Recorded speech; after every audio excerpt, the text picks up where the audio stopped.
Well, how do you do? I'm back. I finished off the red. It's one of the best reds I've had. That thing was just amazing. Excuse me.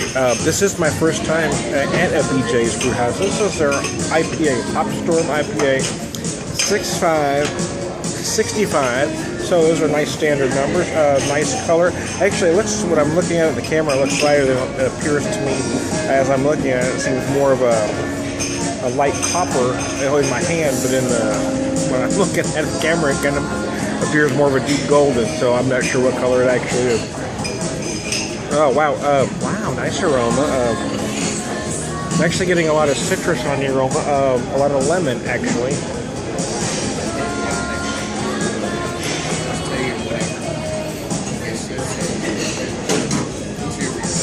Excuse me. Sorry about that. I did. That's nice. Wow.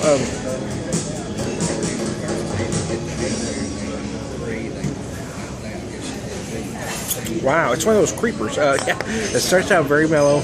You get the malt, and then the hops just start growing on you. I am getting some lemon on there.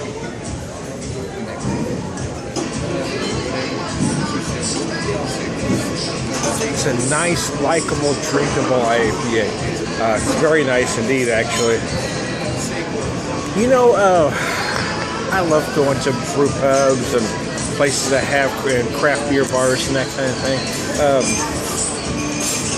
A lot of, I think for me anyway, it's the atmosphere, right, and the friendliness. The whole experience, not just about the beer.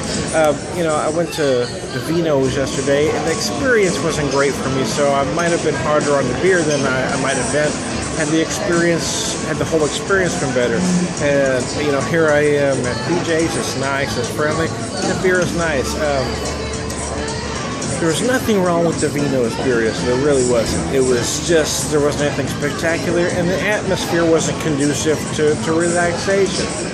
It just didn't feel beer-centric to me, not enough for me anyway. And then here I've got a place like this where the atmosphere is perfect. It's what a craft beer geek kind of wants. I guess this is a chain, and some craft beer folks are kind of down on chain brew pubs. But, you know, if you're knocking out solid beer, then that's fine with me. And I think they are here. So far, what I've tasted has been, you know, solid interpretations of the style. This is my third. I started with the blonde, 4.715, which is their cold style, and then I jumped to the Jeremiah Red, which is 7.325. 7.3, I mean, you can even argue that it's a double or imperial version of an Irish Red style, but it's very nice indeed. The flavors are spectacular in that. This Hopstorm is nice. It's not the most out-of-the-box IPA I've ever had.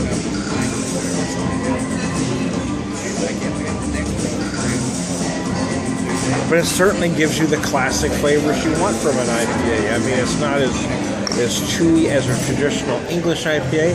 It's not as big and in your face as the current trend in craft IPAs. But it's very nice indeed.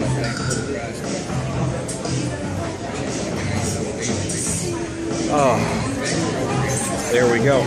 So I'm going to move in. I was trying to decide if I should stop this or just keep going. I think I'll just keep going. My last one of this sampler is a Tatanka Stout. It's an Imperial Stout, 8.550.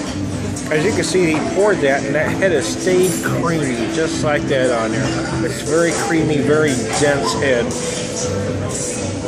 Oh, wow. Aromas of chocolate and brown sugar is what I get first, anyway.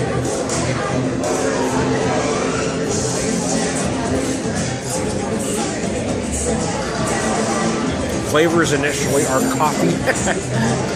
Yep. There now.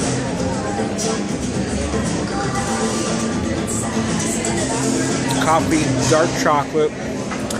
There's a pleasant amount of bitterness, actually, 50 IBUs. Again, just enough to clean up all the malt without detracting from those notes of chocolate and coffee that you really want.